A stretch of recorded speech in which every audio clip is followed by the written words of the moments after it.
the Roman Empire's greatest breakup and why it was never fixed. For centuries, Rome stood as the ultimate symbol of power, discipline, and dominance. An empire that stretched from Britain to the sands of Egypt, seemingly unstoppable. But in 395 AD, something irreversible happened. The empire was split into two halves, East and West, and despite Rome's long tradition of strong, ambitious emperors, no one ever truly reunited it. Why? Why did the Roman Empire, known for its ability to rise from the ashes time and time again, never put itself back together? The short answer? No one wanted to.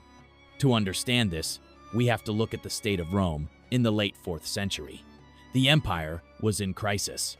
Barbarian invasions threatened its borders, civil wars drained its resources, and even religion had become a battlefield between competing Christian factions. Rome was no longer a single, unified force. It was a fractured, overstretched giant struggling to hold itself together. Enter Emperor Theodosius III, last man to rule both halves of the empire. He did something that seemed logical at the time, but ended up being a permanent split. He left the empire to his two sons, Arcadius in the east and Honorius in the west. This wasn't unusual.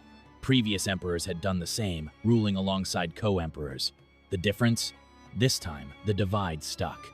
The Eastern Roman Empire, ruled from Constantinople, was richer, more stable, and more defensible. The western half? Not so much. It was plagued by weak leadership, economic struggles, and relentless invasions. Within just 15 years, the western capital Rome itself was sacked by the Visigoths.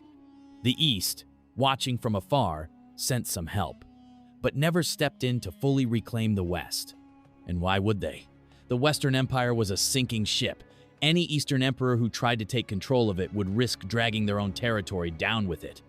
They had their own threats: the Huns, the Persians, the Ostrogoths.